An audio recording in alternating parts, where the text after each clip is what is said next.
Well, I have had a camera since 2002, and I had a small camera that I would shoot around Dhaka. So Right. I had a lot of experience being alone on the streets, and at once I shot like about 30 hours with rickshawalas, which never got made into anything. So there was years when I was just filming a lot. I was making things, I was scrapping them, but I had a lot of experience of being outside on the streets with my camera, which was a very new experience for me because growing up in Bangladesh, I grew up in a very protective family, didn't really go out on the streets without a car. And then when I was like 17, I came to the US. But I have exposure because I go back to Bangladesh every year. I work with organizations. But then having a camera and going out on the streets was in a way comforting because the camera was kind of like a buffer or like a shield. So I could go into like a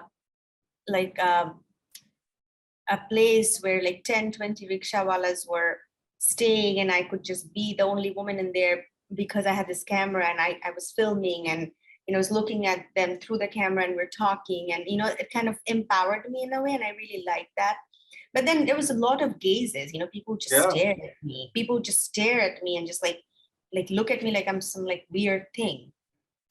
And then when I started doing feature films and I had my crew to support me, my family was really, really supportive. Like my parents didn't really understand my choice, Right. but they stood behind me.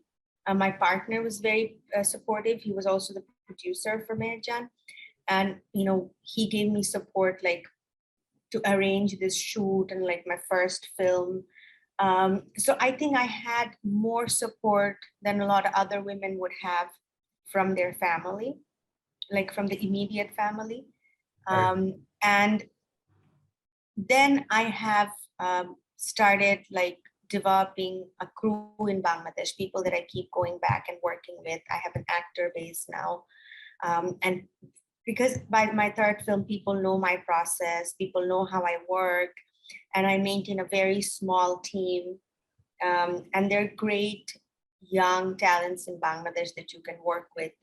But I just have to work a little bit on um, just kind of filtering out a lot of noise, because a lot of people, especially in the beginning of my career, people would try to single me out by saying, oh, she's a woman, or, she's coming from money. She's coming from the US. What does she know about Bangladesh? She doesn't even know how to make movies.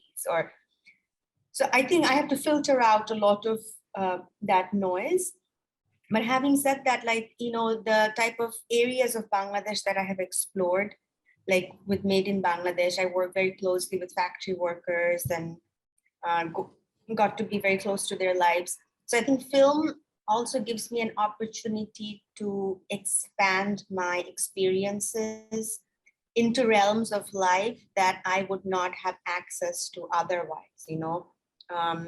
So for me, it is actually, it doesn't create any problem. It actually brings me closer to Bangladesh, brings me closer to the people that I work with. And I have an office there, and I go back to Bangladesh at least once or twice every year. So I'm kind of not so detached. And also, like I have to say that all the filmmakers in Bangladesh, all the contemporary filmmakers, they're mostly male, but they have been such good support for me. They've really come forward, they've praised my work, or critiqued my work, but they have always supported me and stood by me. And so I like that atmosphere that in Bangladesh, I'm respected for my work, and they don't care if I'm a woman or a man anymore. Also, when I shoot in the crew, sometimes my crew is calling me sir, because they don't care if I'm a man or a woman. And I think, that's the thing about a film crew, that a film crew is usually very efficient. And if you are efficient as a director, if you're doing your job, if you know what you're doing, then they don't care if you're a man or a woman, or you're blind or you're deaf, they'll listen to you. But Right. you have to prove yourself on the set. So I never had a problem dealing with the set. Yeah. Yeah. What about the women filmmakers of Bangladesh? There are about, quite a few of them actually, and I've seen some of their films. So how do you place yourself? Do you like yourself to be recognized as one among the women filmmakers of Bangladesh, or do you identify more with, let's say, filmmakers like Meera Nair or Deepa Mehta, who have also most often made films about their own country, where they come from, but have continued to, make it from a kind of a diasporic lens, if I can use that term. And in that process, they have also then kind of been bracketed as diasporic filmmakers, right? So, how do you see yourself? Do you see yourself as someone who is, let's say, like Shamin Akhtar, or do you see yourself as Shabnam Firdausi, or you know, uh, uh, few others who are making films from Bangladesh, and of course, all their works are very different, you know. So Nargis is, for instance, is much more close to mainstream films, but Shamin's is not. Yours is very different.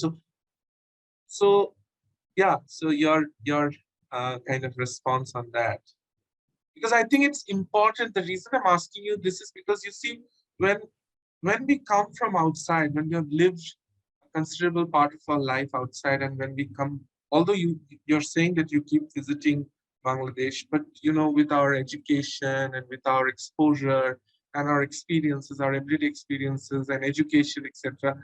Uh, when we come back, there is this kind of burden also, right?